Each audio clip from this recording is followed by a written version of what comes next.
रहीम अस्सलाम वालेकुम नाज़रीन, मैं हूं एडवोकेट इजाज़ अहमद नवाब और आप देख रहे हैं मेरा यूट्यूब चैनल कानून की दुनिया। एक तरफ तो कभी मुज़ाकरात की बात होती है, शहबाज शरीफ साहब मुज़ाकरात की बात करते हैं, लेकिन एक साइड से एक कॉलम निकल आता है सुहेल वड़ाइच का, और वो नई हुकूमत की बात कर देते हैं, वो कौमी हुकूमत की, टेक्नोक्रेट हुकूमत की बात कर देते हैं, नए वंडर बॉय की बात करते हैं। शहबाज शरीफ को कहते हैं कि ये सोना है, लेकिन अब सोने की जरूरत खत्म हो गई है, अब हीरे की जरूरत आन पड़ी है। एक तरफ ये सारा कुछ चल रहा है, तो दूसरी तरफ आज नवाज शरीफ को बहुत बड़ा रिलीफ मिला है। नवाज शरीफ को बहुत बड़ा रिलीफ मिला है, बहुत बड़ी खुशी मिली है। लेकिन इस वीडियो में हमने एनालिसिस करना है कि क्या ये जो आज नवाज शरीफ साहब को रिलीफ मिला है, ये रिलीफ खुशियां मनाने वाला है या फिर शर्मिंदा होने वाला है। तो एनालिसिस करते हैं। पहले मैं आपको बताता चलूं, इस तरफ जाने से पहले, कि मुज़ाकरात का दौर चल रहा है। शहबाज शरीफ साहब ने अपोजिशन को मुज़ाकरात की ऑफर की कि मैं मुज़ाकरात के लिए तैयार हूं।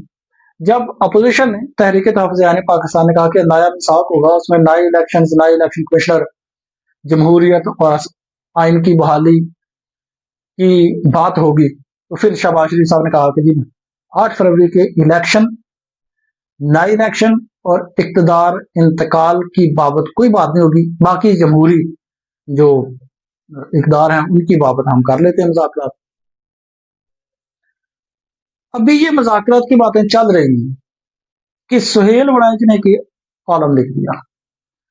कुछ सहाफ़ी ऐसे हैं जिनको सहाफ़ी कम और खबरी, मखसूस खबरी ज्यादा समझा जाता है।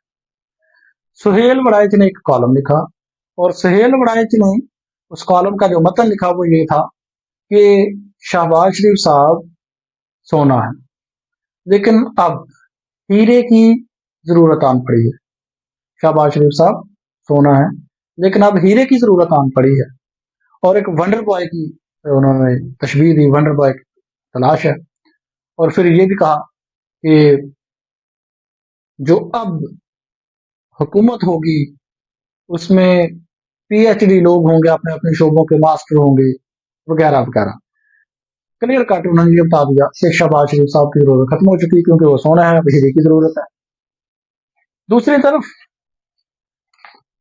पाकिस्तान मुस्लिम लीग नून के लिए, नवाज शरीफ के लिए, मरियम नवाज के लिए एक बहुत बड़ा ताना है, एक बहुत बड़ा मेना था कि जी नवाज शरीफ ने NA-130 से, लाहौर से, डॉक्टर यास्मीन राशिद जो कि कैंसर सर्वाइवर हैं, 76 साल उनकी उम्र है, जेल में पड़ी हुई है, जमानत उनकी होती नहीं।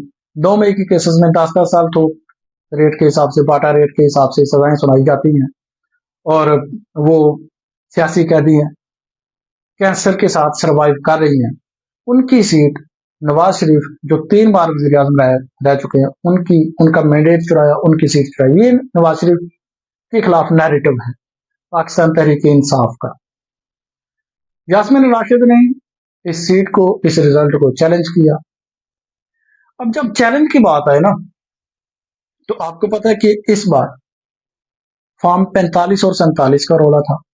नून लीग ने ये कसम खाई हुई थी, जैसे वो पंजाबी में कहते हैं कि मर जाना मंजूर दलिया नहीं खाना। कहते हैं ना पंजाबी में, मुहावरा है ना कि मर जाना मंजूर दलिया नहीं खाना। बिल्कुल उसी तरह नून लीग ने ये तहैया किया हुआ है कि मर जाना मंजूर, फॉर्म 45 नहीं लेके आने देने हमें। वाज़ेह एग्जाम्पल जस्टिस जहांगीरी ने इलेक्शन ट्राइब्यूनल के मेंबर के तौर पर काम करते हुए, प्रिजाइडिंग ऑफिसर के तौर पर काम करते हुए, इस्लामाबाद के तीनों हलकों के फॉर्म 45 मांगे। जस्टिस जहांगीरी को चेंज कर दिया गया, नए कानून आए के, नए कानून ही नया बदल दिया गया कि ये जज रह ही नहीं सकते। यहां तक कि उसके बाद जस्टिस जहांगीरी की जाली डिग्री निकल आई, और जस्टिस जहांगीरी बिल लाकर उनको सर्विस से फर्क कर दिया गया। ये 209 आर्टिकल की खिलाफ वर्जी में किया, सभी को पता है, लेकिन कर दिया गया। अब सेम सिचुएशन लाहौर में, पंजाब में थी। तो आज यास्मीन राशिद ने जो कंप्लेंट की थी उसका फैसला हुआ और उस फैसले में नवाज शरीफ सुर्खरू हुए। नवाज शरीफ के हक में फैसला आया और जो पेटिशन की थी डॉक्टर यास्मीन राशिद की तरफ से वो डिसमिस हो गई, खारिज हो गई, एतराज मुस्तरद हो गए। नवाज शरीफ का नोटिफिकेशन दुरुस्त करार दे दिया गया और इस तरह नवाज शरीफ को बहुत बड़ी खुशी मिली, नवाज शरीफ को बहुत बड़ा रिलीफ मिल गया। अब नवाज शरीफ साहब कह सकते हैं कि देखा मेरे पास अदालत की मोहर है, कोई धांधली नहीं थी, मेरा नोटिफिकेशन दुरुस्त करार दिया गया है। लेकिन 3 बार के वजीर आजम के लिए 3 बार के वजीर आजम के लिए और नून लीग के लिए ये खुश होने की नहीं बल्कि शर्मिंदगी की बात है। मेरा ख्याल है इन्होंने गलती की है। जो दरखास्त मुस्तरद हुई है उसकी वजह मेरिट नहीं है, वोट नहीं गिने, मेरिट नहीं देखा, टर्न आउट कुछ नहीं देखा, कुछ भी नहीं, मेरिट डिस्कस ही नहीं किए। बल्कि हुआ क्या है, तकनीकी बुनियादों पर, टेक्निकल ग्राउंड्स पर ये एप्लीकेशन खारिज हुई है। और मैं आपको बता दूं 99% एप्लीकेशन पाकिस्तान तहरीक इंसाफ की इलेक्शन पेटिशन 99% टेक्निकल ग्राउंड्स पर खारिज हुई हैं। 99% टेक्निकल ग्राउंड्स पर खारिज हुई हैं। मसलन बयान अलफी पर दस्तखत नहीं है, मसलन तस्वीर नहीं लगी, मसलन वालद का नाम नहीं लिखा हुआ, मसलन डेट नहीं लिखी, मसलन साइन नहीं है, मसलन वकील के साइन नहीं है, मसलन ये टिकट नहीं लगा हुआ, मसलन ये मुकर्रर वक्त में नहीं आए। इस तरह के एक भी हल्का में बक्से नहीं खुले, एक भी हल्का में वोट दोबारा नहीं गिनेंगे, एक भी हल्का में नून लीग ने ये नहीं कहा कि आओ गिन के देख लो हमारे वोट पूरे हैं, ले आओ गिन लो वोट पूरे हैं।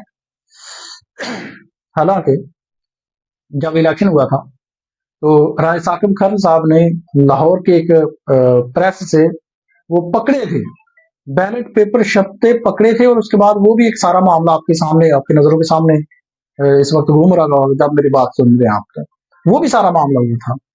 तो बिल्कुल इसी तरह कोई मेरिट पर फैसला नहीं हुआ बल्कि तकनीकी बुनियादों पर फैसला हुआ और फैसला ये हुआ कि जो पिटीशन है, जो इलेक्शन पिटीशन है, इस पर डॉक्टर यास्मीन राशिदा के साइन नहीं है।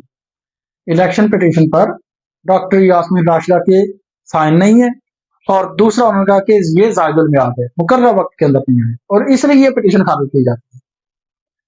मेरा ये जाती ख्याल है और ये मेरा मशवरा भी है नून लीग को कि 3 बार के वज़ीर आज़म नवाज शरीफ साहब वो जीते हुए हैं, अगर वो जीते हुए हैं तो उनको ओपन चैलेंज करना चाहिए, खुद चैलेंज करना चाहिए कि आपका इल्जाम है कि मेरे वोट कम है, ये पड़े हैं बैलेट बॉक्स, ये पड़े हैं बैलेट बॉक्स, ये लें आप बक्से, दोबारा गिनती कर लें, आप ये वोटों वाला बक्सा पकड़े, दोबारा गिनती कर लें, मैं जीता हूं, चैलेंज कर दें, कहते हैं कह दें कि मैं इस फैसले को नहीं मानता, ये टेक्निकल ग्राउंड पर है, आप मेरिट पर देखें और ये ले वोट गिने, ये ले गठरी, ये ले पकड़े, गिने वोट, फिर फैसला करें। तो 3 बार के वज़ीर आज़म को ये जेब देता है, ये जेब नहीं देता कि आप टेक्निकल ग्राउंड्स के पीछे छुप जाए। अब देखते हैं बाकी हालात आपके सामने है कि क्या ये फॉर्म 45 की अगर बात आए तो क्या क्या कानून नए आते हैं, क्या क्या नए पता नहीं रेफरेंस आते हैं, कानून बदले जाते हैं, ऑर्डिनेंस आते हैं, जजेस आते हैं, सारा कुछ आपके सामने। अब तक इतना ही, अपनी राय का इज़हार जरूर कीजिएगा, कमेंट सेक्शन में अपनी राय जरूर देखिएगा। शुक्रिया।